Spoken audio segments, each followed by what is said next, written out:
So channel behavior and conflict. There are two kinds of conflict. Actually, every channel should behave uh, in a very decent manner, in a very systematic manner, so that the uh, uh, others are not harmed. Okay, others are not affected. যেমন wholesaler তার first relation হবে রিটেলারের সাথে, রিটেলারের relation হবে কাস্টমারের সাথে। Wholesaler রিটেলারকে bypass করে যদি কাস্টমারের সাথে রিলেশন মেনটেন করতে যায়, তাহলে হোলসেলার টু রিটেলার একটা কনফ্লিক্ট হতে পারে। তাহলে এটা হচ্ছে লম্বালম্বি হয়, যেটা এই জন্য এটাকে বলে ভার্টিক্যাল কনফ্লিক্ট। ঠিক আছে, উপর থেকে হোলসেলার রিটেলারকে মাঝখানে বাইপাস করে কাস্টমারের সাথে যোগাযোগ করে ফেলো সরাসরি। তাহলে এখানে কি হবে, এখানে একটা কনফ্লিক্ট তৈরি হবে, যে কনফ্লিক্টকে আমরা বলছি ভার্টিক্যাল কনফ্লিক্ট। বোঝা যাচ্ছে তো? এই যে হোলসেলার টু রিটেলার বলা হয়েছে এখানে। আরেকটা হচ্ছে হরাইজন্টাল কনফ্লিক্ট। হরাইজন্টাল কনফ্লিক্ট হচ্ছে যেটা আনুভূমিক। হ্যাঁ, আনুভূমিক হচ্ছে যেটা ভূমির সমান্তরালে হয়, তার মানে হচ্ছে same level, the conflict which happens at the same level. তো সেম চ্যানেল লেভেল কিরকম হতে পারে? সাপোজ হোলসেলার 1, হোলসেলার 2 এবং হোলসেলার 3, এগুলো আমরা দেখেছিলাম, একে দেখিয়েছিলাম। সো হোলসেলার 1 সে হয়তো একটা এরিয়াতে আছে, হোলসেলার 2 আরেকটা এরিয়াতে আছে, হোলসেলার 3 আরেকটা এরিয়াতে আছে। ওই একই এরিয়াতে রিটেলারও আছে, রিটেলার 1, রিটেলার 2, রিটেলার 3, ডিফারেন্ট এরিয়াতে। এখন যদি এরকম হয় যেখানে ক্রস হয়, যে এরিয়া 1 এর হোলসেলার এরিয়া 2 এর রিটেলারের সাথে কমিউনিকেশন করলো এবং তারা ট্রানজেকশন করলো, তাহলে কি হবে, যে এরিয়া 1 এর রিটেলার চিন্তা করছে যে এরিয়া 1 এর হোলসেলারের সাথে তার রিলেশনশিপ থাকবে। তো যখনই সে দেখছে যে এরিয়া 1 এর হোলসেলার এরিয়া 2 এর রিটেলারের সাথে যোগাযোগ করে ফেলতেছে, তখনই এই এরিয়া 2 এর যে হোলসেলার আছে তার সাথে এরিয়া 1 এর হোলসেলারের একটা কনফ্লিক্ট তৈরি হবে। ঠিক আছে, যেমনটি আমরা এই যে একে দেখাইছিলাম, আমরা যদি আবার একটু দেখি এখানে, suppose this is the line, this is the line, যেখানে আমরা দেখছি লাইক এখানে একটা এরকম নাম্বার 1, নাম্বার 2, নাম্বার 3। তাহলে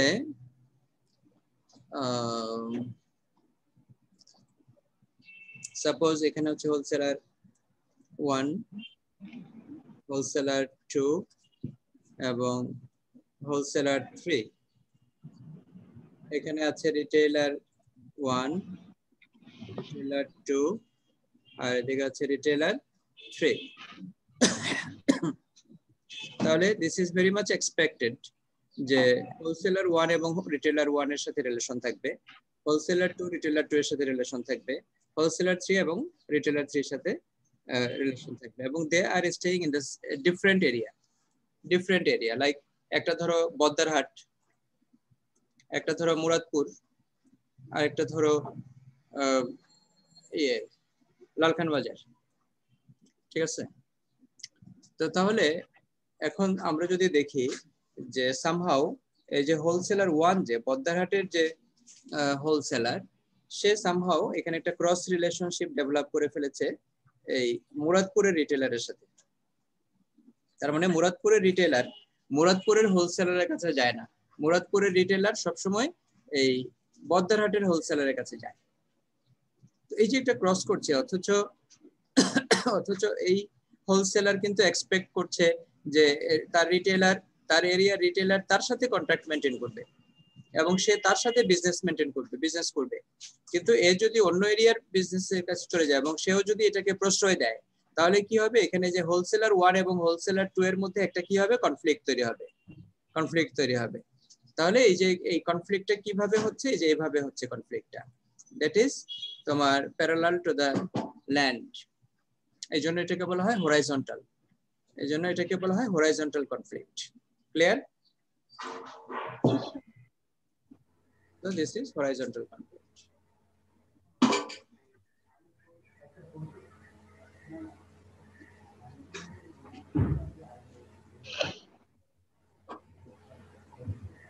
বুঝা গেছে তো নাকি? জি স্যার। ওকে,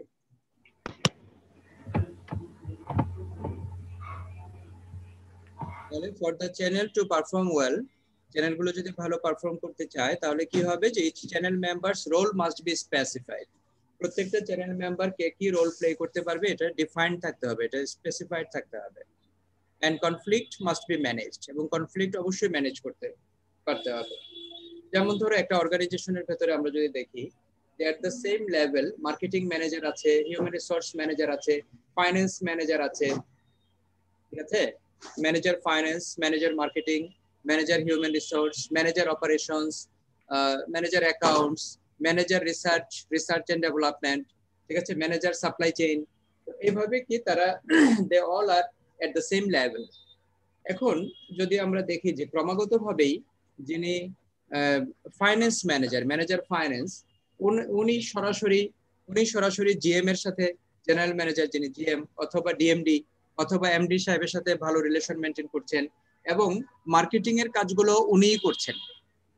তো তাহলে বলো যে এখানে এই হিউম্যান রিসোর্স ম্যানেজারের সাথে বা ফাইন্যান্স ম্যানেজারের সাথে মার্কেটিং ম্যানেজারের গোলমাল হয়ে যাবে না? তুমি তুমি আমার কাজ কেন করতে যাচ্ছ? আমার কাজ আমাকে করতে দাও, ঠিক আছে? মার্কেটিং এর কাজ করার আমার দায়িত্ব। তুমি ফাইন্যান্স ম্যানেজার, তুমি তোমার ফাইন্যান্স নিয়ে থাকো, তুমি আবার মার্কেটিং এর কাজ কেন করতে আসছো? এখানে কেন তুমি নাক গলাইতে আসছো? গোলমাল হবে তো? This is horizontal conflict, conflict at the same level.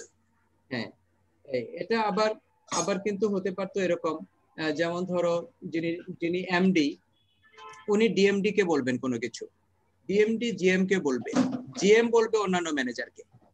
কিন্তু দেখা গেছে যে ক্রমাগতভাবে চিফ এক্সিকিউটিভ অফিসার যিনি, উনি সরাসরি ফাংশনাল লেভেল ম্যানেজারদের সাথে যোগাযোগ মেনটেন করেন, ঠিক আছে?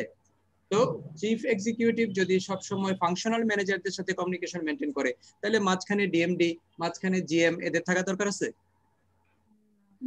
তাহলে ওদের গোলমাল তৈরি হয়ে যাবে না? চিফ এক্সিকিউটিভকে তারা ধরবে না যে আপনি কেন আমাদেরকে অ্যাভয়েড করে সরাসরি আপনি ফাংশনাল ম্যানেজারদের সাথে যোগাযোগ করছেন? তাহলে ওইটা হচ্ছে এই যে লম্বালম্বি উপর থেকে নিচে প্রবলেম, এটাকে বলে হলো এই ভার্টিক্যাল কনফ্লিক্ট। অর্গানাইজেশনও হতে পারে এটা। Okay, the same thing may be happened in any organization. তাহলে এই জন্য কি থাকতে হয়? অর্গানাইজেশনে জব ডেসক্রিপশন থাকতে হয়। কি থাকতে হয়? জব ডেসক্রিপশন থাকতে হয়। এগুলো আমরা হিউম্যান রিসোর্স ম্যানেজমেন্টে পড়াই। জব ডেসক্রিপশন থাকতে হয় যে হু শুড ডু হোয়াট, ঠিক আছে, কার কি কাজ, কার কি করার কথা, কার কি করা উচিত, এই সমস্ত বিষয়গুলো ডিফাইন যদি করে দেওয়া হয়, তাহলে দেখা গেছে যে আমরা তাকে ধরতে পারবো যে দেখো এটা তোমার করার কথা ছিল, তুমি এটা করো নাই। হ্যাঁ, অথবা তোমার তো এটা করার কথা না, তুমি যেটা করে ফেলেছো এটা তোমার করার কথা না, ঠিক আছে, এটা আমি বলতে পারবো। আর আমরা যদি এগুলো সেট না করে দেই, স্পেসিফাই না করে দেই, জব ডেসক্রিপশন ঠিক না করে দেই, তাহলে কি হবে? তাহলে যার যেটা করার কথা না সে এটা করবে, আর যার যেটা করার কথা সে এটা করবে না, এবং আমরা ধরতেও পারবো না তাকে। সে বলবে যে না, আপনি তো আমাকে বলেন নাই যে এটা আমার করার কথা না, করে করে এসে এটা বলে ফেলবে যে না, কোথায় লেখা আছে এটা আমার করার কথা না, বলেন, ঠিক আছে? তো সে তোমার সাথে আর্গু করবে এবং তোমার সেখানে তখন কোনো জবাব থাকবে না। আর আরেকজন একটা কিছু করে, একটা অন্যায় করে সে যদি চায় যে সে ওটা থেকে বাঁচতে চায়, তখন সে বলবে যে না, এটা তো আসলে আমার দায়িত্ব ছিল না, আমি এটা কেন করতে যাব, ঠিক আছে, আমি এটা করিনি। বুঝতে পেরেছো? সেটা করবে, অস্বীকার করবে, রিফিউজ করবে, তাহলে তুমি সেখানে কিছু করতে পারবে না তাকে। তো এই জন্য কি থাকতে হয়? যার যেটা কাজ সেটা ডিফাইন থাকতে হয়। এখানে দুই ধরনের মার্কেটিং সিস্টেম দেখানো হয়েছে, একটা হচ্ছে কনভেনশনাল মার্কেটিং সিস্টেম আর একটা হচ্ছে vertical marketing system. Conventional marketing system এটা যে কোনো ফরম্যাটে হতে পারে, যে ম্যানুফ্যাকচারাররা হোলসেলের উপরে ডিপেন্ডেন্ট থাকছে সেপারেটলি, হোলসেলার রিটেলারের উপরে ডিপেন্ডেন্ট থাকছে, বা রিটেলাররা কনজিউমারের উপরে, অথবা আমরা যদি রিভার্স চিন্তা করি তাহলে সেটা যে কনজিউমাররা রিটেলারের উপরে ডিপেন্ডেন্ট থাকছে, রিটেলাররা হোলসেলের উপরে ডিপেন্ডেন্ট থাকছে গুডস এন্ড সার্ভিসের জন্য, হোলসেলাররা আবার ম্যানুফ্যাকচারের উপরে ডিপেন্ডেন্ট থাকছে গুডসের জন্য, গুডসের জন্য। তাহলে এভাবে ইন্টারডিপেন্ডেন্ট, আমরা এটাকে কিন্তু শুধুমাত্র ডিপেন্ডেন্ট বলি না, এটা পুরো ইন্টারডিপেন্ডেন্ট। ইন্টারডিপেন্ডেন্ট মানে one is dependent to each other is মানে dependent. Everyone is dependent on everyone. তাহলে এটা হচ্ছে interdependency. তো এরকম একটা সেপারেট ডিপেন্ডেন্স থাকছে। আর ভার্টিক্যাল মার্কেটিং সিস্টেমে আমরা যেটা দেখছি সেটা হচ্ছে এখানে একটা ইন্টিগ্রেটেড একটা ডিপেন্ডেন্সি থাকছে, অথবা একটা গ্রুপ আরেকটা গ্রুপকে অ্যাবজর্ব করে নিয়েছে, এরকম একটা ব্যাপার থাকে। ম্যানুফ্যাকচারার হোলসেলারকে হয়তো অ্যাবজর্ব করে নিয়েছে, ঠিক আছে, বা ম্যানুফ্যাকচারার রিটেলারকে অ্যাবজর্ব করে নিয়েছে, এরকম হতে পারে। এবং সবাই মিলে কনজিউমারকে সার্ভ করছে একটা ইউনিফর্ম ওয়েতে। এটাকে আমরা বলি যে ভার্টিক্যাল মার্কেটিং সিস্টেম। হ্যাঁ, আমরা যদি আরেকটু এখানে যদি আমরা আরেকটু দেখি, যেটা বলছে যে আমরা যদি একটু ডিফাইন করে দেখতে চাই এখানে ভার্টিক্যাল মার্কেটিং সিস্টেমটা কি, যেহেতু আমরা আসলে বইটা শেয়ার করতে পারছি না।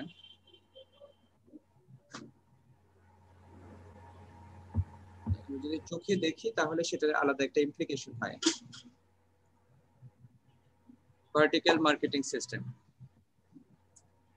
এখানে কি বলছি, যে form of cooperation, cooperation between multiple levels of A distribution channel. The members work together with integration to promote efficiency and economies of scale in the way products are promoted to customers. Credit is provided to customers and products are inspected and delivered to customers. Okay. So এখানে আমরা যদি দেখি যে like example, এখানে contractual বিভিন্ন ধরনের vertical marketing system আছে। Contractual আছে, তারপরে কর্পোরেট আছে, তারপরে অ্যাডমিনিস্ট্রেটেড ভার্টিক্যাল মার্কেটিং সিস্টেম আছে, বিভিন্ন ধরনের ভার্টিক্যাল মার্কেটিং সিস্টেম আছে। তো contractual vertical marketing system can take on various forms. For instance, in a retail cooperative, multiple retailers will buy from a single wholesaler.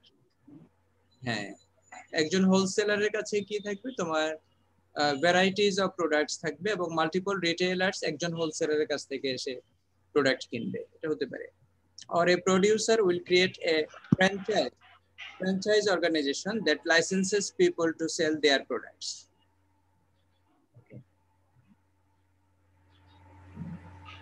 তো অনেক সময় প্রোডিউসাররা ফ্র্যাঞ্চাইজিং করে, ফ্র্যাঞ্চাইজিং করলে যেটা হয় যে এখানে মাল্টিপল প্রোডিউসার্স তৈরি হয়ে যায়, ঠিক আছে, মাল্টিপল প্রোডিউসার, সবাই ওই কোম্পানির প্রোডাক্ট, মানে যাদেরকে লাইসেন্স দেওয়া হবে সবাই ওই কোম্পানির প্রোডাক্ট প্রোডিউস করে তাদের লেভেল থেকে এটা সেল করতে পারবে।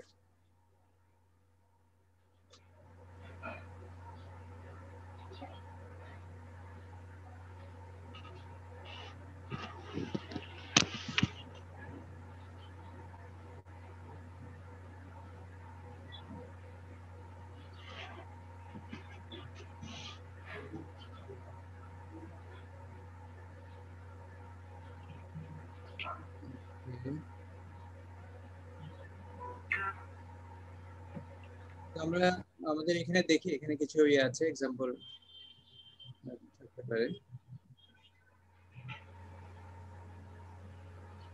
ভার্টিক্যাল মার্কেটিং সিস্টেমের কিছু টাইপস দিয়েছে এখানে, যেটা একটু আগে আমরা বললাম, কর্পোরেট, কন্ট্রাকচুয়াল এবং অ্যাডমিনিস্ট্রেটিভ। কর্পোরেট হচ্ছে common ownership at different levels of the channel. Contractual হচ্ছে contractual agreements among channel members. আর এটা হচ্ছে administered, that is leadership is assured by one or a few dominant members. এখানে যে example গুলো দিয়েছে এগুলো অবশ্য আমেরিকান এক্সাম্পল, ক্রাফটের এবং সিয়ার্স এর।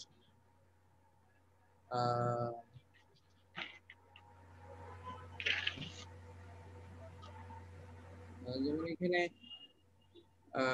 বিশেষ করে কন্ট্রাকচুয়াল ভার্টিক্যাল মার্কেটিং সিস্টেম যেটা, এটার প্র্যাকটিসটাই বেশি, এবং এখানে আমরা দেখতে পাচ্ছি যে এর আরো অনেকগুলো ব্রাঞ্চেস আছে।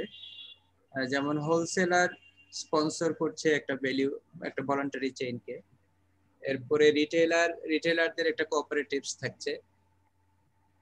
তারা all the retailers they are selling a same product of an organization. তাদের মধ্যে একটা কোঅপারেটিভস কাজ করছে। এরপরে ফ্র্যাঞ্চাইজ অর্গানাইজেশনস থাকছে। ফ্র্যাঞ্চাইজ লাইক বাংলাদেশে তো কোকা কোলাকেও ফ্র্যাঞ্চাইজ বলা হচ্ছে। কোকা কোলা যারা বিক্রি করছে তারা হচ্ছে আব্দুল মোনেম লিমিটেড, বুঝতে পেরেছো? তাদের ফুল কোম্পানি হচ্ছে Abdul Monem, but they are selling Coca Cola. তাহলে আমাদের কাছে মনে হচ্ছে যেন কোকা কোলা হয়তো আমেরিকা থেকে এখানে এসে সেল করছে, সেটা এরকম না। এখানে যারা বাংলাদেশি যারা ডিলার্স আছে তারা এখান থেকে বা ডিস্ট্রিবিউটরস আছে বাংলাদেশের। আব্দুল মোনেম হচ্ছে একটা ম্যানুফ্যাকচারার যারা কোকা কোলা তৈরি করছে। তাহলে এটা হচ্ছে এক ধরনের ফ্র্যাঞ্চাইজ অর্গানাইজেশন। ফ্র্যাঞ্চাইজিং এবং লাইসেন্সিং এর মধ্যে আমরা একটা পার্থক্য বলেছিলাম। ফ্র্যাঞ্চাইজিং হচ্ছে যারা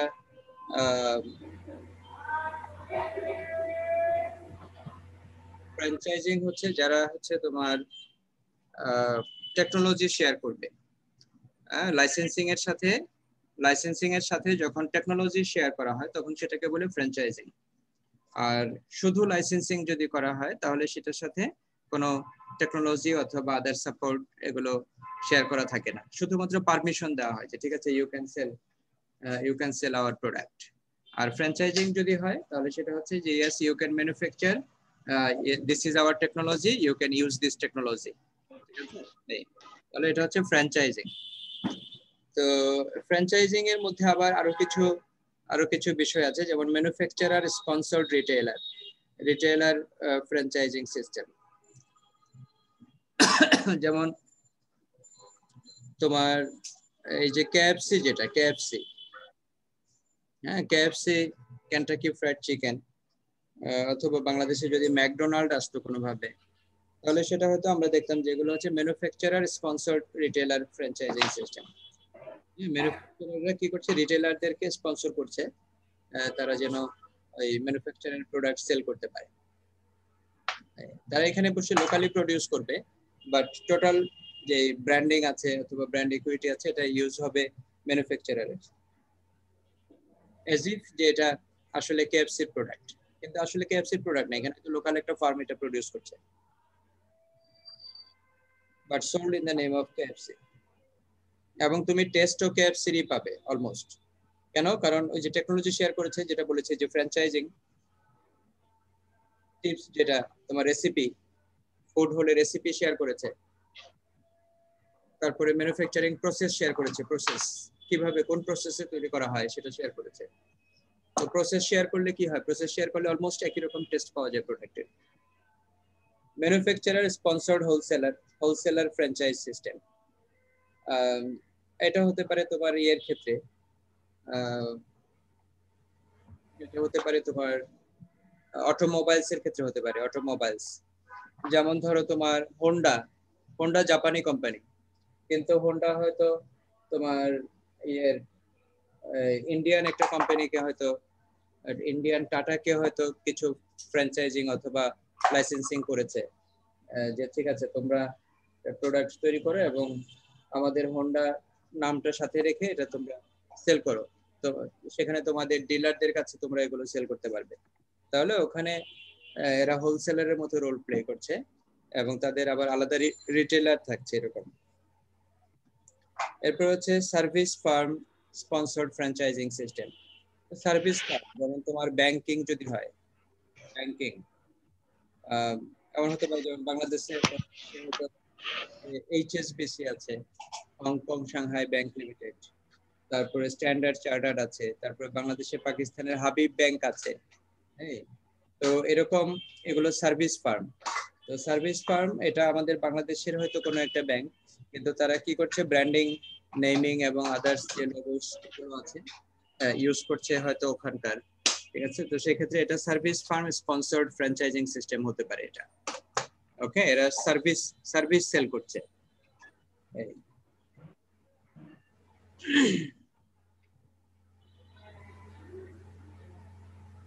হরাইজন্টাল মার্কেটিং সিস্টেমকে আমরা যেটা বলি, যেমন two or more companies at one channel level, একটা চ্যানেল লেভেলে দুইটা কোম্পানি কাজ করছে, join together to follow a new marketing opportunity. যেমন banks in grocery store, bank bank এটাও একটা ফার্ম, মানে হয়তো রিটেইলার বা হোলসেলার লেভেলে। আবার গ্রোসারি স্টোর এটাও হয়তো একটা রিটেইলার অথবা হোলসেলার লেভেলে কাজ করছে। ব্যাংকের একটা ব্রাঞ্চ, ব্যাংকের একটা ব্রাঞ্চ হয়তো রিটেল ব্যাংকিং করছে, গ্রোসারিও রিটেইলিং করছে। তাহলে they all are in retailing, but তারা কম্বাইন্ডলি কাজ করছে। যেমন আমাদের ইউনিভার্সিটির ভেতরে যদি একটা ব্যাংক কাজ করতো, ঠিক আছে, এক্সিম ব্যাংকের একটা ব্রাঞ্চ অথবা ইসলামী ব্যাংকের একটা branch with an ATM booth যদি আমাদের ইউনিভার্সিটির ভেতরে কাজ করে, তাহলে সেটাকে আমরা হয়তো বলতে পারি যে এটা হচ্ছে একটা হরাইজন্টাল মার্কেটিং সিস্টেম। তারা প্যারালালি সার্ভিস দিচ্ছে, ঠিক আছে, এবং একজন আরেকজনকে সাপোর্ট দিয়ে যাচ্ছে। ইউনিভার্সিটি ব্যাংককে সাপোর্ট দিয়ে যাচ্ছে, ব্যাংক ইউনিভার্সিটিকে সাপোর্ট দিয়ে যাচ্ছে। তাহলে এটা হচ্ছে হরাইজন্টাল মার্কেটিং সিস্টেম। আর এখানে যেটা বলছে যে hybrid marketing system, a single firm sets up two or more marketing channels to reach one or more customer segments. এখানে হয়তো দেখা গেল যে হোলসেলার এবং রিটেলার এরা কম্বাইন্ডলি কাজ করছে কোনো একটা পার্টিকুলার গ্রুপকে সার্ভ করার জন্য, ঠিক আছে। তাহলে সেখানে আমরা এটাকে বলবো হাইব্রিড মার্কেটিং সিস্টেম। কারণ কি, কারণ এখানে সেম লেভেল একসাথে কাজ করছে না, ডিফারেন্ট লেভেল একসাথে কাজ করছে, ডিফারেন্ট চ্যানেল লেভেল একসাথে কাজ করছে, ওয়ার্কিং টুগেদার। এই জন্য এটাকে বলছে হাইব্রিড মার্কেটিং সিস্টেম।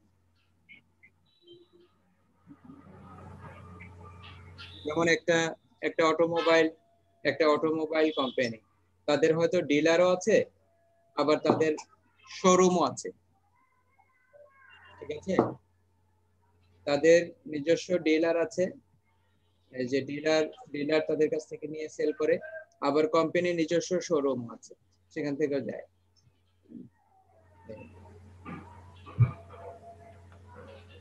যেমন ধরো কোনো একটা সিরামিক কোম্পানি তাদের নিজস্ব তত্ত্বাবধানে হয়তো দেখা গেল এলিফ্যান্ট রোডে একটা তাদের শোরুম আছে, ঠিক আছে। আবার সারা বাংলাদেশ থেকে যে কেউ চাইলে তাদের প্রোডাক্ট নিয়ে রিটেইলে সেল করতে পারবে, এবং কোম্পানি নিজেই রিটেল সেলসে চলে এসছে একটা জায়গাতে।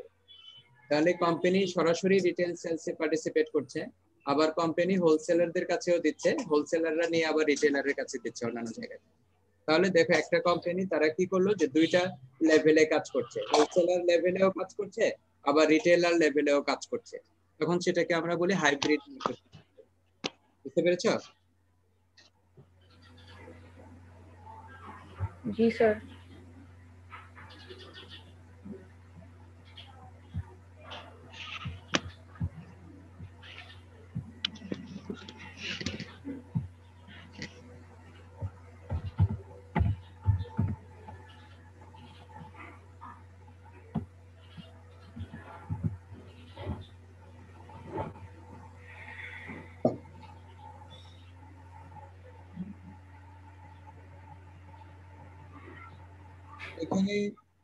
এখানে একটা টপিক আছে যেটাকে বলছে চেঞ্জিং চ্যানেল অর্গানাইজেশনস। লাইক বলছে যে major trend is toward disintermediation, which means that product and service producers are bypassing intermediaries and going directly to final buyers. এই যে কিছুক্ষণ আগেই বললাম যে সিরামিক কোম্পানি তারা কি করছে, সরাসরি রিটেল আউটলেট খুলে বসেছে ইয়েতে এলিফ্যান্ট রোডে, এবং সেখান থেকে তারা কি করছে, তাদের প্রোডাক্ট সেল করছে, ঠিক আছে। কোম্পানি সরাসরি এসে রিটেলিং এ পার্টিসিপেট করেছে, আবার ওইদিকে তাদের ডিলারও আছে, ডিস্ট্রিবিউটর আছে, হোলসেলার আছে। এই তো যদি হোলসেলার থাকে তাহলে তো আর এটাকে আমরা বলতে পারবো না, ডিসইন্টারমিডিয়েশন বলতে পারবো না। ডিসইন্টারমিডিয়েশন তাহলে পার্টলি বলতে পারবো, আর টোটালি ডিসইন্টারমিডিয়েশন মানে হচ্ছে মাঝখানে যত ইন্টারমিডিয়ারি আছে তাদেরকে বাদ দিয়ে দেয়। যেমন ধরো এই যে কিছুক্ষণ আগে তোমাদেরকে যে বইটা দেখালাম মার্কেটিং এর, এটা হচ্ছে প্রেন্টিস হল পাবলিকেশনস, ওরা এটা পাবলিশ করে। প্রেন্টিস হল হচ্ছে আমেরিকান কোম্পানি, ঠিক আছে। তো প্রেন্টিস হল ধরো এখন যেহেতু অনলাইন সব সুযোগ সুবিধা তৈরি হয়ে গেছে, প্রেন্টিস হল হয়তো বললো যে ঠিক আছে, এই যারা বই কিনতে চাও, তারা সরাসরি কোম্পানির সাথে যোগাযোগ করবে কোম্পানির ওয়েবসাইটের মাধ্যমে। ঠিক আছে, কোম্পানিকে অর্ডার করবে, কোম্পানি তোমাদের কাছে পাঠিয়ে দেবে বই বাসায়। তো তাহলে মাঝখানে আর কিছু থাকা দরকার আছে? না মাঝখানে কিছু থাকা দরকার নেই। না স্যার। কিভাবে করলো কি, যখন তোমার এই যে টেকনোলজি গুলো, ইন্টারনেট গুলো চলে আসলো, বিশেষ করে ইন্টারনেট টেকনোলজি আসার পরে কি হলো, সরাসরি কোম্পানি গুলা কাস্টমারকে পেয়ে গেল। হ্যাঁ, তো পেয়ে গেল এবং তারা মনে করলো যে তাদের মাঝখানে আর বুঝি ইন্টারমিডিয়ারির দরকার নেই। তো এটাকে বলা হচ্ছে ডিসইন্টারমিডিয়েশন, যে ইন্টারমিডিয়ারিদেরকে তারা বাদই দিয়ে দিতে চাইলো। কিন্তু ইন্টারমিডিয়ারিরা যেটা করলো, ইন্টারমিডিয়ারিরা বলল যে তোমরা আমাদেরকে বাদ দিয়ে দিলেই আমরা এটা মার্কেট থেকে চলে যাব, বিষয়টা এরকম না। ঠিক আছে, দেখি কতজন কাস্টমার তোমাদের কাছ থেকে সরাসরি প্রোডাক্ট কেনে। ঠিক আছে, তারা করলো ইন্টারমিডিয়ারিরা মিলে, তারা এই যে ধরো ইয়াহু তারপরে হচ্ছে গুগল, এগুলা তারা কি করলো, ডেভেলপ করে ফেললো। ইয়াহু যখন ডেভেলপ করলো, ইয়াহুতে তারা ইয়াহু অথবা এই যে ইবে যেগুলো, তারপরে এরকম অনলাইন যতগুলা শপিং সাইট আছে, তারা কি করলো, সব কাস্টমারদেরকে বললো যে তোমরা আমার এখানে আসলে সব প্রোডাক্ট একসাথে পাবা। ঠিক আছে, and you can compare the product even. তুমি যদি ইয়েতে যাও, তুমি যদি সরাসরি কোম্পানির সাথে যোগাযোগ করতে চাও, তাহলে তুমি কোম্পানিকে পাবে কোথায়? তুমি তো কোম্পানির এতগুলো কোম্পানির ওয়েবসাইট অ্যাড্রেসই জানবে না। ঠিক আছে, তোমাকে অ্যাটলিস্ট সার্চ ইঞ্জিনে আসতে হবে। আর না হলে তোমার মাঝখানে একটা বিজনেস তৈরি হয়েছিল, ওইটাকে বলে হলো তোমার ইয়েলো পেজেস। বুঝতে পেরেছ? ইয়েলো পেজেস একটা কোম্পানি তৈরি হয়েছিল। ওরা করতো কি, ডিরেক্টরি বানাইতো, ডিরেক্টরি। ওদের বিভিন্ন সেলস মানে এজেন্ট অ্যাপয়েন্টমেন্ট দিত, তারা ঘুরে ফিরে বিভিন্ন কোম্পানির কাছ থেকে তোমার লিস্টিং নিত, কোম্পানিগুলোর ঠিকানা নিত। ঠিকানা নিয়ে তারা করতো কি, একটা ডিরেক্টরি পাবলিশ করতো, বিশাল মোটা একটা বই, এবং সেটা অ্যালফাবেটিক্যালি সুন্দর করে ইন্ডেক্সিং করে সুন্দর করে একটা বই তারা বানাতো, এবং সেই বইটা তারা বিভিন্ন জায়গাতে ফ্রি ডিস্ট্রিবিউট করতো। তো তাহলে কি হতো, যে তারা ওখানে যে কোম্পানিগুলোর নাম, তারপরে কোম্পানিগুলোর ফোন নাম্বার, কোম্পানিগুলোর অ্যাডভার্টাইজমেন্ট, এগুলো তারা ওই ডিরেক্টরিতে রাখতো, এবং ওই কোম্পানিগুলো থেকে তারা পেমেন্ট নিত। ওই পত্রিকা যেভাবে স্পেস মেপে মেপে পেমেন্ট নেয়, ওইভাবে করে তারা পেমেন্ট নিয়ে একটা ডিরেক্টরি বানাতো। তো সেই ডিরেক্টরি ধরে ধরে আমাদেরকে খুঁজে বের করতে হতো কোন কোম্পানির কি ঠিকানা, কোন কোম্পানি কি ফোন নাম্বার, কন্ট্যাক্ট নাম্বার, এগুলো খুঁজে বের করতে হতো, যখনও পর্যন্ত তোমার অনলাইন এতটা ফ্যামিলিয়ারিটি পায় নাই। বুঝতে পেরেছ? এইভাবে করে যখন অনলাইন চলে আসলো, তখন ওই ইন্টারমিডিয়ারিরা, যেমন আমি যদি তোমাদেরকে একটু দেখাই এখানে,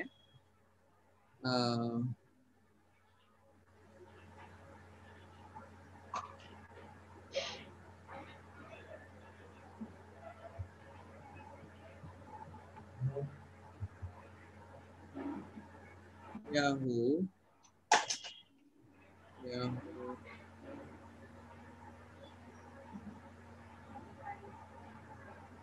Yahoo shopping যদি আমি যাই,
shopping.yahoo.com.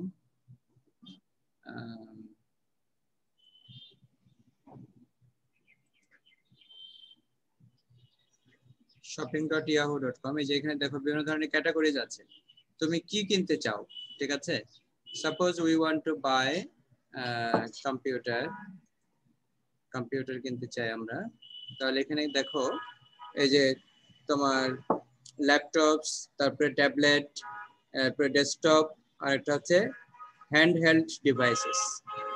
তো আমি যদি বলি যে আমি একটা ট্যাবলেট কিনতে চাই, ট্যাব কিনতে চাই, তাহলে যে এখানে বিভিন্ন ধরনের ট্যাব আছে দেখো, এবং তাদের প্রাইস দেওয়া আছে। এখানে আবার বিভিন্ন ধরনের স্টোর আছে, যেমন বেস্ট বাই, তারপরে কোহলস, ডেল, জেসি পেনি, তারপরে অ্যামাজন, তারপরে লেনোভো, ওয়েফেয়ার, বেল, এরকম বিভিন্ন ধরনের আছে, স্যামসাং এরকম আছে। তো তাহলে আমি যদি এখানে ডেল দেই সাপোজ, হ্যাঁ, তাহলে ডেলের এগুলো হচ্ছে ট্যাব, দেখো $549, $549, এবং এখান থেকে আমি চাইলে এটাকে যদি ক্লিক করি,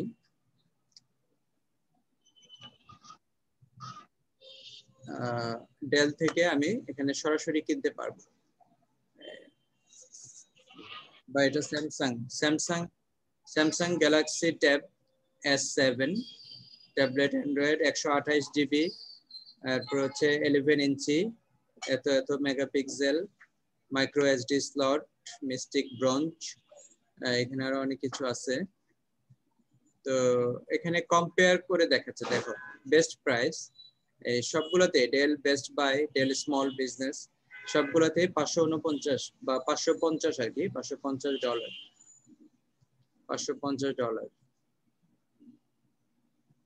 তো তুমি এখানে কম্পেয়ার করতে পারো, এখানে কম্পেয়ার। এরপরে তুমি যদি শপ করতে চাও, এটা যদি yes I want to buy, এটা পছন্দ হয়েছে, I want to by,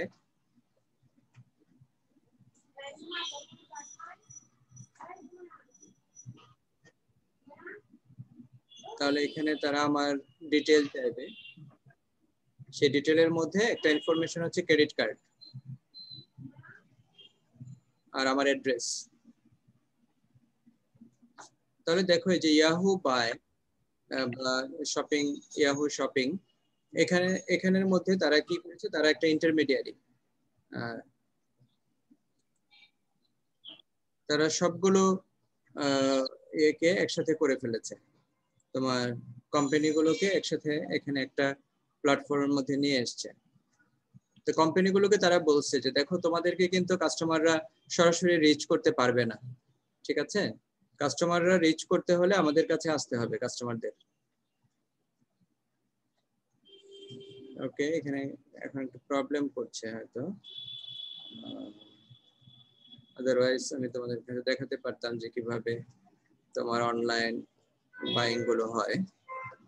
however,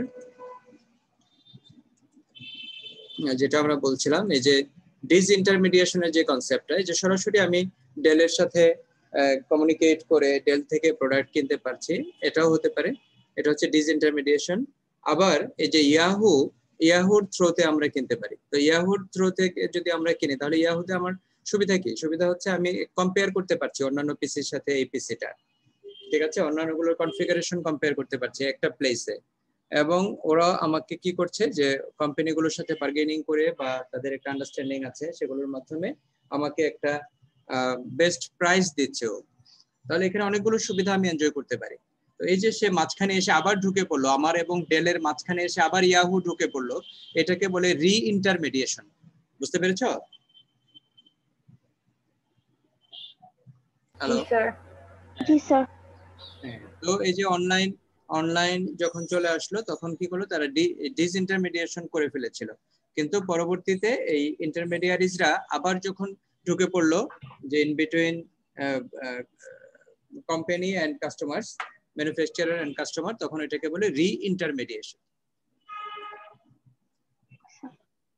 এখন তুমি যদি চ্যানেল ডিজাইন ডিসিশন নিতে চাও তাহলে তোমাকে কি করতে হবে? তুমি একটা চ্যানেল ডিজাইন করতে চাও, it may be conventional, it may be vertical, it may be any form of channels, তাহলে তোমাকে at first যেটা আইডেন্টিফাই অথবা অ্যানালাইজ করতে হবে সেটা হচ্ছে কাস্টমারের নিড কি।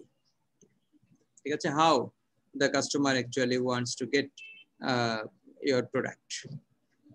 সে কি তোমার কাছ থেকে সরাসরি কিনতে চায়, নাকি সে তার নিয়ার বাই লোকেশন থেকে কোনো একটা রিটেলারের কাছ থেকে কিনতে চায়? যদি তোমার কাছ থেকে সরাসরি কিনতে চায় তাহলে তো রিটেলার আর প্রয়োজন নেই, তোমার চ্যানেল ডিজাইন ডিসিশনে তুমি রিটেলারকে বাদ দিয়ে দিতে পারো। আর যদি সে রিটেলারের কাছ থেকে কিনতে কমফোর্ট ফিল করে, যেমন মোস্ট অফ দ্য জাপানিজ, তারা কি করে, তারা তাদের একেবারেই নিয়ার বাই লোকেশন থেকে প্রোডাক্ট কিনতে পছন্দ করে। সো জাপানে কিন্তু তোমার ওইভাবে কুরিয়ার সার্ভিস এটা ওটা বিভিন্ন কিছু এগুলো কিন্তু ওইভাবে ডেভেলপ করা নাই। ঠিক আছে, এটা তারা ওই রিটেলার হোলসেলার ওই চ্যানেলের মাধ্যমে প্রোডাক্ট নিয়ে নেয়। সেখানে ডিস্ট্রিবিউশন চ্যানেল অনেক লম্বা, এবং in most of the places most of the products are available. তাহলে কি হচ্ছে এখানে যে অ্যানালাইজিং কনজিউমার সার্ভিস নিডস, কনজিউমাররা তাদের সার্ভিসটা বা প্রোডাক্টটা কোথায় পেতে চায়, সেভাবে করে তুমি তোমার চ্যানেল ডিজাইন করবে। Setting channel objectives and constraints, channel ডিজাইনের মাধ্যমে তুমি কি গেইন করতে চাও? ঠিক আছে, তুমি কি কাস্টমারের কনভিনিয়েন্স ক্রিয়েট করে তোমার রেপুটেশন ক্রিয়েট করতে চাও, নাকি হচ্ছে তুমি কস্ট সেভ করতে চাও? তুমি কি করতে চাও? কস্ট সেভ করে প্রোডাক্টের প্রাইস কমাতে চাও এবং বেশি সেল করতে চাও, নাকি হচ্ছে তুমি লম্বা ডিস্ট্রিবিউশন চ্যানেলের মাধ্যমে কাস্টমারের কনভিনিয়েন্স ক্রিয়েট করতে চাও এবং সেই ক্ষেত্রে প্রোডাক্টের প্রাইস বেশি হোক, তোমার সেল কিছুটা কম হোক, অসুবিধা নাই। ঠিক আছে, তো এখন কোনটা, which one you will trade off with, এটা হচ্ছে যে the decision is yours. Setting channel objectives and constraints, এগুলো এখানে এগুলো তোমাকে ঠিক করতে হবে। তারপর হচ্ছে আইডেন্টিফাইং মেজর অল্টারনেটিভস। তিন ধরনের ডিস্ট্রিবিউশন আছে, ইন্টেন্সিভ ডিস্ট্রিবিউশন, সিলেক্টিভ ডিস্ট্রিবিউশন, এটা হচ্ছে এক্সক্লুসিভ ডিস্ট্রিবিউশন। ইন্টেন্সিভ ডিস্ট্রিবিউশন হচ্ছে একেবারেই কাস্টমারের দরজা পর্যন্ত তোমার চ্যানেল চলে যাবে। সিলেক্টিভ ডিস্ট্রিবিউশন হচ্ছে যে তুমি কিছু স্পেসিফিক এরিয়াতে তোমার প্রোডাক্ট পাওয়া যাবে। আর এক্সক্লুসিভ ডিস্ট্রিবিউশন হচ্ছে যে একেবারেই চুজি থাকবে তুমি, মানে হয়তো একেবারেই তোমার শুধুমাত্র প্রফেশনাল ডিলার্স যারা আছে তাদের কাছে প্রোডাক্টটা পাওয়া যাবে, এটা আর কারোর কাছে পাওয়া যাবে না। তাহলে এটা হচ্ছে স্টিল এটা কিন্তু ডিপেন্ড করবে মানে on the basis of the nature of product. ঠিক আছে, যেমন যদি অটোমোবাইল হয়, if you are the manufacturer of automobiles, ঠিক আছে, তুমি গাড়ি বানাও, তাহলে ইজ ইট পসিবল যে তুমি একটা গাড়িকে সবার বাসার দরজা পর্যন্ত নিয়ে যেতে পারবা? Is it possible? নো। তাহলে সেই ক্ষেত্রে তোমাকে কিন্তু হয় সিলেক্টিভ আর নাহলে এক্সক্লুসিভ ডিস্ট্রিবিউশনেই থাকতে হবে। ওকে, তুমি চিটাগাং শহরে কয়টা গাড়ির শোরুম আছে দেখো, এবং যে কয়টা গাড়ির শোরুম আছে সেই কয়টা কিন্তু ওই অ্যারিস্টোক্রেট এলাকার আশপাশে মাত্র কয়েকটা শোরুম আছে। ওকে, এই এবং সেখানে হচ্ছে ডিলাররা কাস্টমারের কাছে যায় না, কাস্টমাররা ডিলারদের কাছে আসে। তো এগুলো হচ্ছে এখানে কনসিডারেবল বিষয়। আরেকটা হচ্ছে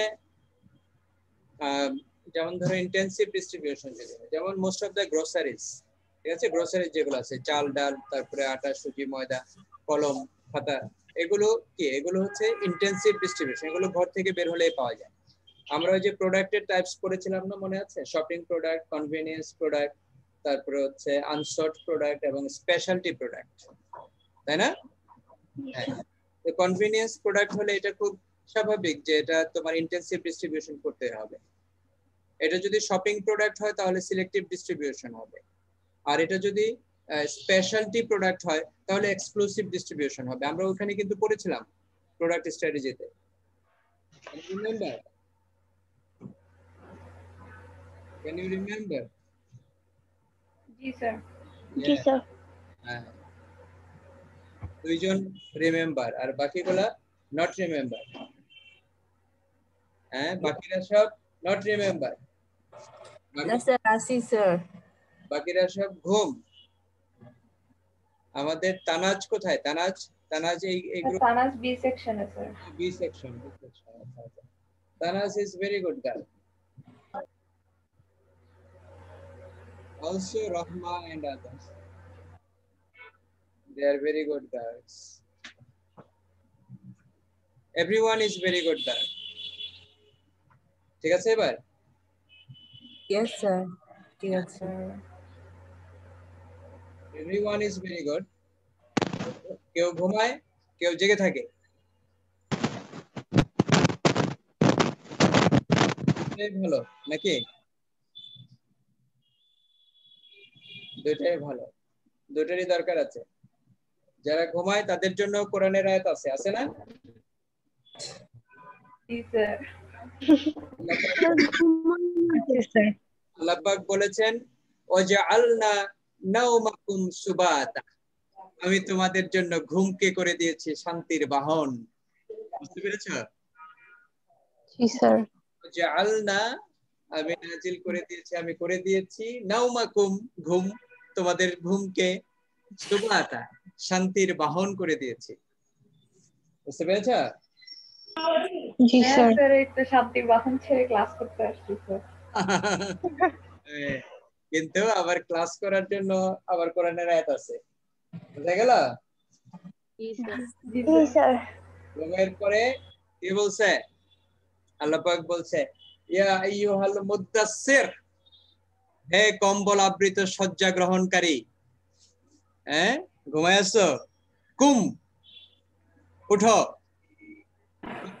ফাআনজির হ্যাঁ এবং জেগে ওঠো এবং রব্বাকা ফাকাব্বির তোমার রবের বরত্বের ঘোষণা দাও ঠিক আছে এরপরে কি করো এরপরে নামাজ পড়ো আকিমুস সালাত এরপরে কি করো এরপরে হচ্ছে সিরু ফিল আরদ পৃথিবীতে ছড়িয়ে পড়ো পৃথিবীতে কি করো ছড়িয়ে পড়ো এই যে ছড়িয়ে পড়ো লেখাপড়া করো কাজ করো হ্যাঁ কাজকর্ম করো আয় রোজগার করো আয় রোজগার করাও ফরজ বুঝতে পেরেছ লেখাপড়া জি স্যার ফরজ লেখাপড়া করা যে ফরজ এই ব্যাপারে কোরআনিক নির্দেশনা কি বা ইসলামিক নির্দেশনা কি তলাবুল ইলমি ফারিদাতুন আলা কুল্লি মুসলিমিন ওয়া মুসলিমাত হ্যাঁ সকল মুসলমান নরনারীর জন্য জ্ঞান অর্জন করা কি ফরজ বুঝতে পেরেছ হ্যাঁ তবে ঘুমকে ফরজ বলে নাই শান্তির বাহন ঘুমকে শান্তির বাহন করে দিয়েছি ঘুমাও আবার লেখাপড়াকে করে দিয়েছি ফরজ কিন্তু লেখাপড়া তলাবুল ইলমি ফারিদাতুন হ্যাঁ জ্ঞান অর্জন করা ফরজ প্রত্যেক মুসলিম নরনারীর জন্য ঠিক আছে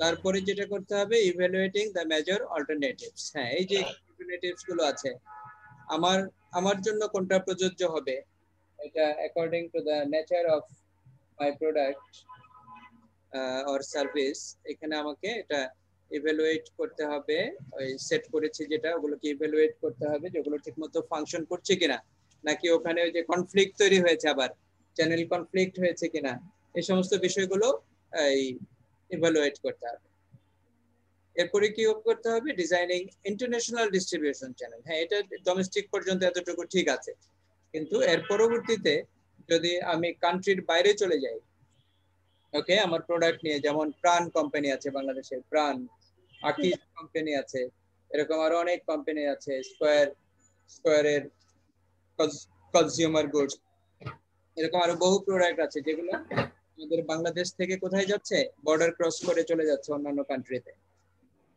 এই মালয়েশিয়াতে একদিন আমাদের হোস্টেলের নিচে এই একেবারে প্রত্যন্ত এলাকায় হোস্টেলের নিচে একটা গ্রোসারি স্টোর আছে এবং তারা বাইরে ওই রেফ্রিজারেটর রেখে দেয় ওটার ভেতরে বিভিন্ন ধরনের ড্রিঙ্কস থাকে তো একদিন আমি টান দিয়ে খুলে দেখি ভেতরে প্রাণের একটা জুস বুঝতে পেরেছ তখন মনে হলো যে আরে দেখো কোথায় আমাদের সেই নরসিংদী, হ্যাঁ আমার বাড়ি নরসিংদীর কাছে ঘোড়াশাল, এটা তৈরি হয়েছে, আর এখন কোথায় সেই মালয়েশিয়া 2500 কিলোমিটার দূরে, 3000 কিলোমিটার দূরের একটা গ্রোসারি স্টোরে ইয়াতে শোকেজে এটা পাওয়া যাচ্ছে, রেফ্রিজারেটরে এটা পাওয়া যাচ্ছে। ঠিক আছে, তো তাহলে এটা কি, এটা তোমার ইন্টারন্যাশনাল ডিস্ট্রিবিউশন চ্যানেল, হ্যাঁ এটা চলে গেছে ওই পর্যন্ত, because there is a demand. মালয়েশিয়াতে জুসের প্রচুর ডিমান্ড, গরম তো গরম। তাহলে এটা তোমাকে ডিজাইন করতে হবে, ওই একই প্রসেস ওই প্রসেসে তোমাকে করতে হবে, বাট এখানে কিছু হয়তো মেসেজিং অথবা আদার যে ইস্যু আছে সেগুলোতে কিছু চেঞ্জ আনতে হবে, এই আর কি।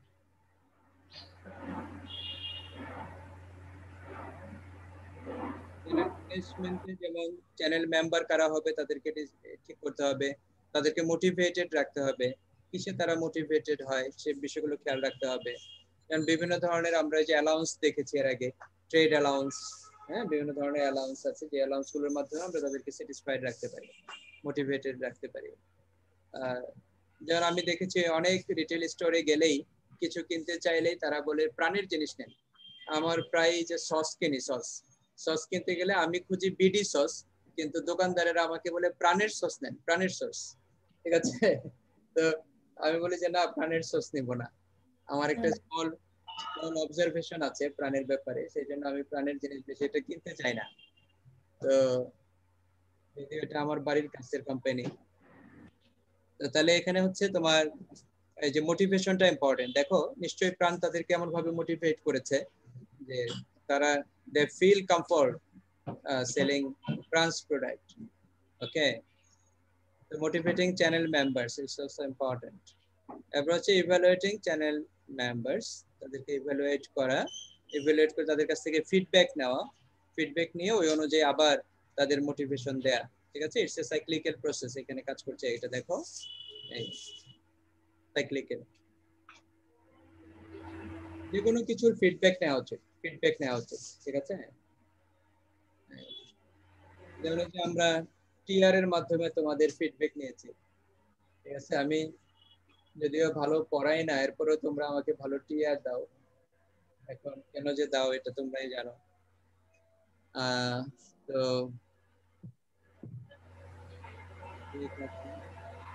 Nature and importance of marketing logistics, এখানে আবার আরেকটা টার্ম এসছে নতুন, যেটাকে আমরা বলছি মার্কেটিং লজিস্টিক্স। লজিস্টিক্স কি? লজিস্টিক্স হচ্ছে সাপোর্টস, ঠিক আছে, সাপোর্টস তোমার মেইন একটা অ্যাক্টিভিটিস তুমি করতে চাচ্ছ, সেটা করার জন্য তোমার নেসেসারি যে সাপোর্টস গুলো আছে সেগুলোকে আমরা বলছি লজিস্টিক্স। যেমন ধরো আমাদের ইউনিভার্সিটির কাজ কি? আমাদের ইউনিভার্সিটির কাজ হচ্ছে লেখাপড়া শেখানো স্টুডেন্টদেরকে, তাই না? সো এই লেখাপড়া শেখানোর পাশাপাশি আবার স্টুডেন্টদেরকে কিন্তু সেফটি সিকিউরিটি এগুলোও এনশিওর করতে হয়, তাই না?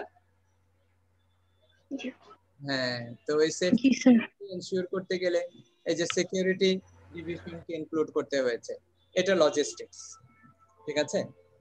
আবার এই যে মেইন স্ট্রিম যেটা এডুকেশন, এটাকে ফ্যাসিলিটেট করতে হলে স্টুডেন্টদের ট্রান্সপোর্ট, তাদের ক্যাম্পাসে আসা যাওয়ার বিষয়টা এনশিওর করতে হয়। এই transport is also a kind of logistics. Okay, এরপরে হচ্ছে যেমন তোমাদের এই এডুকেশনকে ফ্যাসিলিটেট করার জন্য বিশাল একটা আইটি সাপোর্ট দরকার হচ্ছে, আমাদের আইটি সাপোর্ট, এই সফটওয়্যার দরকার হচ্ছে, যেখানে তোমরা যে খুব ইজিলি বিলিং দেখতে পাচ্ছ, অথবা তুমি তোমার রেজাল্ট একটা আপডেট হলে সাথে সাথে এটা দেখতে পাও, ঠিক আছে। তোমার কোর্স রেজিস্ট্রেশন করতে পারছো, আইটি সফটওয়্যারের মাধ্যমে করতে পারছো তুমি এটা, হ্যাঁ, যে কোনো ধরনের অ্যাডভাইজিং কাউন্সেলিং, যে কোনো ধরনের ইনফরমেশন, এগুলো হয়তো আরো স্মুথলি ইউনিভার্সিটি দিতে পারতো, দিলে তোমাদের উপকার হতো। সেখানে হয়তো কিছু ইন্টারাপশন আছে অথবা কিছু ডিপ্রেশন আছে, কিন্তু স্টিল আমাদের ইনফ্রাস্ট্রাকচার কিন্তু আছে। তো এই যে আইটি ইনফ্রাস্ট্রাকচার, এই প্রসেসটাও আমাদের এডুকেশন প্রসেসটাকে কিন্তু ফ্যাসিলিটেট করছে, ইজি করে দিচ্ছে। তাহলে আইটি সাপোর্টটা এখানে একটা লজিস্টিক্স হিসেবে রোল প্লে করছে, বুঝতে পেরেছো? জি স্যার।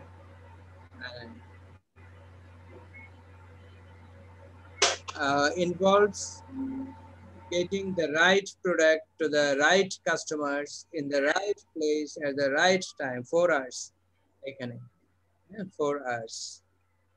তাহলে মার্কেটিং লজিস্টিক্স আমাদেরকে যে বিষয়টা এনশিওর করে সেটা হচ্ছে যে রাইট প্রোডাক্টটা আমরা রাইট কাস্টমারের কাছে রাইট জায়গাতে, সঠিক জায়গাতে এবং সঠিক সময়ে পৌঁছে দেওয়ার জন্য যেই সাপোর্টটা নেই, সেই সাপোর্টটাই হচ্ছে logistics. Companies today place greater emphasis on logistics. কোম্পানিগুলো এখন লজিস্টিক্স বেসড হয়ে যাচ্ছে এবং specially third party logistics based হয়ে যাচ্ছে। হ্যাঁ, আমাদের আইওসির মতো এত বোকা না তারা। আইওসি এই যে বিশাল এক সিকিউরিটি ডিভিশন অ্যাপয়েন্টমেন্ট দিয়ে বসে রাখছে, ঠিক আছে? এই সিকিউরিটি ডিভিশনের বিষয়টা হচ্ছে আমার দরকার হলে আমি ইউজ করব, দরকার না হলে আমি ইউজ করব না, ঠিক আছে? এই জন্য এখন কি করেছে, আলাদা আলাদা সব সিকিউরিটি সার্ভিস ডেভেলপ করেছে। অনেক কোম্পানি আছে যারা সিকিউরিটি সার্ভিস দেয়, গ্রুপ 4, তারপরে সিকিউর এক্স, তারপরে প্রেস্টিন, এরকম বহু তোমার সিকিউরিটি সার্ভিস আছে। ওরা তুমি চাইলেই অন ডিমান্ড তোমাকে সিকিউরিটি সার্ভিস প্রোভাইড করবে। তো তাহলে তুমি সিকিউরিটি নিজে অ্যাপয়েন্টমেন্ট দিয়ে বসায় রাখার তো দরকার নেই, ঠিক আছে? এবং এখানে তারা যেহেতু সিকিউরিটি সার্ভিস প্রোভাইড করছে, সো সিকিউরিটি সার্ভিসের জন্য আবার যে স্পেশালাইজেশন গুলো থাকা দরকার বা সিকিউরিটিদের যে ধরনের প্রফেশনালিজম মেনটেন করা দরকার, সেই জিনিসগুলো নিয়ে কিন্তু তারা কাজ করে নিয়মিত। তারা সিকিউরিটিদেরকে ট্রেন আপ করে এবং সিকিউরিটি যে ডিসিপ্লিনটা আছে ওইটা এনশিওর করতে গেলে কি কি ধরনের স্টাফস লাগবে আবার সেই বিষয়গুলো কিন্তু তাদের কমান্ডের মধ্যে আছে। সো ওখান থেকে তুমি কিন্তু একটা ইকোনমিজ অফ স্কেল, যেটা যে মানে সার্ভিস এট এ লার্জার পয়েন্ট অথবা লার্জার এরিয়া তুমি কি করতে পারো, অথবা ইন লার্জার স্কেল তুমি নিতে পারো। প্রয়োজন হলে নিতে পারো, প্রয়োজন না হলে আবার যে কোনো সময় বাদও দিতে পারো। এটা ফ্লেক্সিবল। তো তাহলে কি হচ্ছে, এটা কিন্তু অনেক বেশি তোমার জন্য কনভেনিয়েন্ট তুমি যদি এটা অ্যাভেল করতে চাও। এটাকে আমরা বলছি থার্ড পার্টি লজিস্টিক্স। হ্যাঁ, 3PL, থার্ড পার্টি লজিস্টিক্স। তোমার নিজের এটা অ্যাডপ্ট করা দরকার নাই, তুমি এটা হায়ার করতে পারো এই সার্ভিসটা। তো customer service and satisfaction have become the cornerstone of marketing strategy. Marketing স্ট্র্যাটেজির এখন মূল বিষয় হচ্ছে কাস্টমার স্যাটিসফ্যাকশন। যেমন ধরো ইউনিভার্সিটি আইআইইউসির সবচেয়ে বেশি কাজ করা দরকার ছিল কিভাবে স্টুডেন্টদেরকে আরো বেশি স্যাটিসফাইড করা যায়, আরো বেশি স্যাটিসফাইড করা যায়। হ্যাঁ, বিশেষ করে তারা আমার এখানে কেন এসছে, তারা আমার এখানে লেখাপড়ার জন্য এসছে, তাহলে আমি তাদেরকে লেখাপড়া দিয়ে স্যাটিসফাই করার চেষ্টা করব। তাহলে আমার মূল কাজ হচ্ছে স্টুডেন্টদেরকে লেখাপড়া দেওয়া, স্টুডেন্টদেরকে ভালো ডিগ্রি দেওয়া, যাতে করে তারা এখান থেকে বের হয়ে গিয়ে ভালো চাকরি পায়, তো অথবা ভালো রোল প্লে করতে পারে। হ্যাঁ, ভালো এন্টারপ্রেনার হতে পারে, ভালো বিজনেসম্যান হতে পারে, ভালো ইঞ্জিনিয়ার হতে পারে, ঠিক আছে, ভালো আর্কিটেক্ট হতে পারে এরকম, অথবা ভালো ইসলামিক স্কলার হতে পারে, ভালো একজন টিচার হতে পারে। এই তাহলে আমি তাদেরকে মানে গুড কোয়ালিটি এডুকেশন দেব, এটা হচ্ছে ইউনিভার্সিটির প্রাইম মোটিভ হওয়া দরকার। Logistics is a major cost element for most companies. অনেক কোম্পানির জন্য এই লজিস্টিক্সটা হচ্ছে বিশাল একটা কস্টের জায়গা। যেমন এই যে ধরো আমাদের এক ট্রান্সপোর্টেই যখন খোলা থাকে, ইউনিভার্সিটি একটা হিসাব দিয়েছে যে মাসে প্রায় ধরো 70-80 লাখ টাকা ট্রান্সপোর্টে খরচ হয়ে যায়। তো তাহলে এটা কি, এটা বিশাল একটা খরচের জায়গা। So logistics is a major cost element for most companies. The explosion in product variety has created a need for improved logistics management. এই যে প্রোডাক্টের মধ্যে কন্টিনিউয়াস ইনোভেশন আনার চেষ্টা করছি আমরা, ম্যানুফ্যাকচারিং কোম্পানিগুলো প্রোডাক্ট ইনোভেশন করছে, প্রচুর রিসার্চ এন্ড ডেভেলপমেন্ট করছে এবং প্রচুর প্রোডাক্ট ভ্যারাইটি হচ্ছে। তোমরা সেলফোন ইন্ডাস্ট্রিতেই দেখতে পাবা যে কি বিশাল মানে ভ্যারাইটি হচ্ছে এখানে। সো এই ভ্যারাইটির জন্য ওরকম ভাবে কিন্তু তোমার আবার ওই ভেরিয়েশনস ইন সাপ্লাই চেইন এটাও করতে হচ্ছে, ঠিক আছে? So supply chain is mostly related to logistics management. Improvements in information technology has created opportunities for major gains in distribution, efficiency. Information টেকনোলজিতে চেঞ্জ আসার কারণে এটা খুব ইজিলি এখন কি করা যাচ্ছে, তোমার এই ডিস্ট্রিবিউশন এফিসিয়েন্সি এনশিওর করা যাচ্ছে। যেমন এই যে ডিএইচএল অথবা ফেডেক্স, ওরা ওদের এখানে তুমি যদি একটা পার্সেল দাও তাহলে তুমি পার্সেলটা ট্র্যাকিং করতে পারবে, ঠিক আছে, তোমার পার্সেলটা এখন কোথায় আছে। তো এই যে ইমপ্রুভমেন্ট হয়েছে বিভিন্ন ভাবে এই টেকনোলজিতে বা ইনফরমেশন টেকনোলজিতে, এগুলো হওয়ার কারণে কি হচ্ছে, এখন খুব দ্রুত একটা জায়গা থেকে আরেকটা জায়গাতে প্রোডাক্ট পাঠিয়ে দেওয়া যাচ্ছে। এবং এখানে যারা বিভিন্ন লেভেলে ইন্টারমিডিয়ারি গুলো কাজ করছে তাদের প্রত্যেকের সাথে একটা কমিউনিকেশন এস্টাবলিশ করা যাচ্ছে, ঠিক আছে। অনেক সময় হয়তো একটা প্রোডাক্ট তুমি ডাইরেক্টলি এখান থেকে আমেরিকাতে নিয়ে যেতে হইতো, কিন্তু এমনও হতে পারে যে হয়তো তুমি যদি এখান থেকে কোনোভাবে এটাকে ইন্ডিয়াতে অথবা দুবাইয়ে পৌঁছায় দিতে পারো, তাহলে দুবাই থেকে এটা খুব ইজিলি আমেরিকাতে চলে যাবে, খুব দ্রুত চলে যাবে, ঠিক আছে। এই তো কমিউনিকেশন সিস্টেম ভালো ডেভেলপ করার কারণে ডিস্ট্রিবিউশন এফিসিয়েন্সিও কিন্তু বেড়েছে।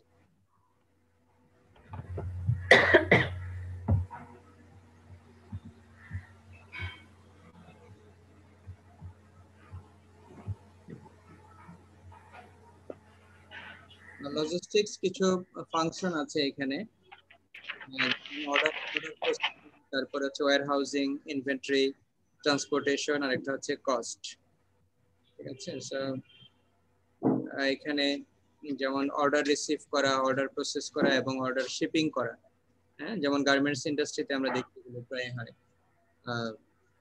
যে তারা অর্ডার রিসিভ করছে কাস্টমারের কাছ থেকে, পার্টিকুলারলি মার্চেন্ডাইজাররা, তারপরে অর্ডারটাকে প্রসেস করে তারা ইয়েতে দিচ্ছে, গার্মেন্টস কোম্পানিতে দিচ্ছে, গার্মেন্টস কোম্পানি প্রোডাক্ট তৈরি করে দিচ্ছে এবং সেই প্রোডাক্টটা আবার এই মার্চেন্ডাইজাররাই শিপিং করে দিচ্ছে। ওকে, সো এটা চলে যাচ্ছে আবার কাস্টমারের কাছে। সো এটা হচ্ছে অর্ডার প্রসেসিং, এটাও লজিস্টিক্স এর একটা ফাংশন। এরপরে হচ্ছে তোমার ওয়্যার হাউজিং, যেটা যেখানে স্টোর করে রাখা দরকার র materials, finished goods, semi finished goods, হ্যাঁ, এগুলো যেখানে যেখানে স্টোর করে রাখা দরকার, এবং তোমার স্টোরেজ থেকে আবার ডিস্ট্রিবিউট করে দেওয়া এস রিকোয়ারমেন্ট। যদি র ম্যাটেরিয়াল হয় তাহলে এটা ম্যানুফ্যাকচারের কাছে ডিস্ট্রিবিউট করে দেওয়া, যদি ফিনিশড গুডস হয় তাহলে কাস্টমারের কাছে ডিস্ট্রিবিউট করে দেওয়া, এগুলো। এবং ডিস্ট্রিবিউশনটা এখন অটোমেটেড হয়ে গেছে অনেকটা, কম্পিউটারে আমরা এই ডিস্ট্রিবিউশনটাকে ট্র্যাকিং করতে পারি অথবা মেনটেন করতে পারি। ইনভেন্টরি ম্যানেজমেন্ট, যে আমার এটা অ্যাজ পার দ্য অর্ডার, এই যে অর্ডার প্রসেসিং যেটা আছে, অ্যাজ পার দ্য অর্ডার আমাকে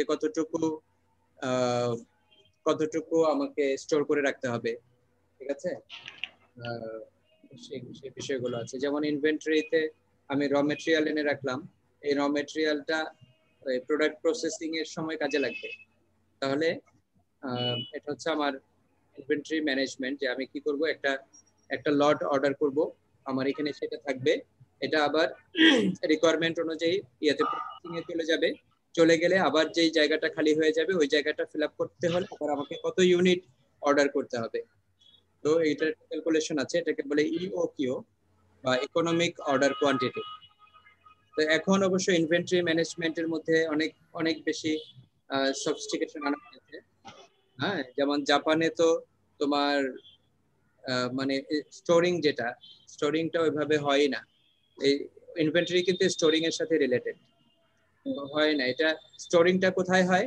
স্টোরিংটা হয় হলো গাড়ির মধ্যে, ঠিক আছে, বিশাল বিশাল সাইজের সব গাড়ি, ওই গাড়ির মধ্যে তোমার প্রোডাক্টটা লোড করা হয় একটা জায়গা থেকে, এবং ওইখানে সময়টা হচ্ছে ইম্পর্টেন্ট।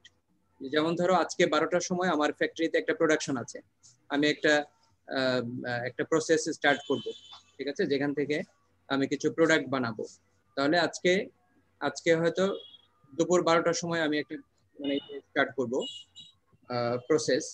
তো সেখানে আমার ধরো 11:30টার সময় র ম্যাটেরিয়াল লাগবে, তাহলে 11:30টার সময় যদি র ম্যাটেরিয়াল লাগে, আমার গুডসটা আছে হলো শিপের মধ্যে একটা জায়গাতে, ওই এটা অন্য একটা জায়গা থেকে এসছে, শিপের মধ্যে আছে, ওই শিপটা 1 ঘন্টার রাস্তার দূরত্ব, তাহলে 1 ঘন্টার দূরত্বে আমি কি করব, 10:30টার সময় ধরো ওখানে আমি গাড়ি পাঠিয়ে দিব, মানে 10:30টার সময় ওখানে গাড়ি থাকবে, 10:30টার সময় গাড়িটা লোড হবে, ঠিক আছে, লোড হয়ে ওখান থেকে গাড়িটা স্টার্ট করবে এবং এক্স্যাক্টলি 11:30টার সময় আমি যখন আমার প্রসেসটা স্টার্ট করব তখন ওই গাড়িটা এসে পৌঁছাবে।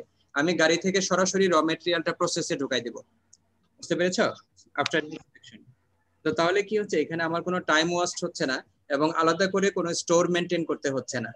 এটাকে বলে জেআইটি, জাস্ট ইন টাইম, ঠিক আছে, যে এখানে লেখা আছে নিচে জেআইটি, জাস্ট ইন টাইম।